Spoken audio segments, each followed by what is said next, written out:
Jharkhand academic council ने matric और inter परीक्षा की तिथि घोषित कर दी है। दोनों ही परीक्षा 6 फरवरी से ली जाएगी। परीक्षा 2 पालियों में होगी।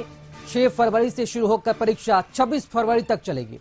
निर्धारित कार्यक्रम के अनुसार पहली पाली में मैट्रिक की परीक्षा और दूसरी पाली में इंटरमीडिएट की परीक्षा ली जाएगी। प्रैक्टिकल परीक्षा और इंटरनल असेसमेंट लिखित परीक्षा के बाद ली जाएगी। वहीं परीक्षा OMR और उत्तर पुस्तिका दोनों में ली जाएगी। जिन विषयों में प्रैक्टिकल परीक्षा नहीं होती है उसमें 20 अंकों का इंटरनल असेसमेंट होगा। वहीं प्रैक्टिकल और इंटरनल असेसमेंट की प्रक्रिया संबंधित स्कूल कॉलेज के स्तर पर होगी। मैट्रिक और इंटर की परीक्षाओं के लिए एडमिट कार्ड 25 जनवरी से डाउनलोड होगा।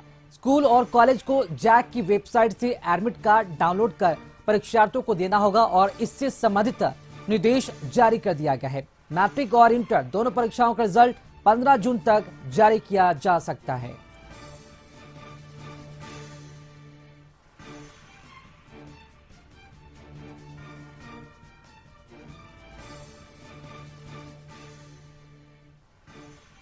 तो झारखंड एकेडमिक काउंसिल ने परीक्षा तिथि की घोषित कर दी है। 3 फरवरी से मैट्रिक और इंटर की परीक्षा ली जाएगी।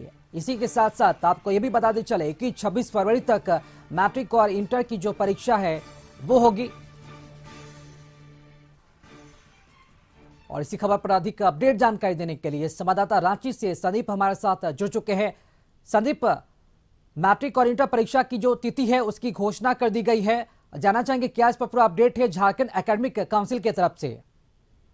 यदि मैट्रिक और इंटर की परीक्षा की बात करें तो 2024 में होने वाले इस परीक्षा का जो डेट है वो अनाउंस कर दिया गया है। झारखंड एकेडमिक काउंसिल ने डेट मैट्रिक और इंटरमीडिएट की तिथि घोषित की है और 6 फरवरी से इसकी शुरुआत होगी और 26 फरवरी तक यह पूरा एग्जाम चलेगा। और यदि इसमें विद्यार्थियों की बात करें तो करीब 8 लाख स्टूडेंट इसमें हिस्सा लेंगे, यानी इस परीक्षा में शामिल होंगे। और सिर्फ रांची जिले की बात करें तो रांची जिले में लगभग 60,000 जो विद्यार्थी हैं वे मैट्रिक और इंटर की परीक्षा में शामिल होंगे। हालांकि पिछले कई वर्षों से जो मैट्रिक और इंटर की परीक्षा है वो OMR सीट में ही होती है और इस बार भी OMR सीट में ही यह परीक्षा होगी। और जिसके लिए मैट्रिक के ऑनलाइन परीक्षा फॉर्म भरने की जो प्रक्रिया है वह शुरू कर दी है। 2 दिसंबर तक जो आवेदन है वह जमा किए जाएंगे। तो कह सकते हैं एक बार फिर से समय पर एग्जाम हो, इसके लिए जैक शुरू से ही अपनी तैयारी जो है वह करके रखी है। और यही वजह है कि एक बार फिर से फरवरी में ही एग्जाम की जो लिस्ट है वह जारी कर दी है और इसका जो आयोजन है परीक्षा का वह 6 फरवरी से शुरू होकर 26 फरवरी तक होगी। जी चलिए, शुक्रिया संदीप खबर पर अपडेट जानकारी देने के लिए आपका।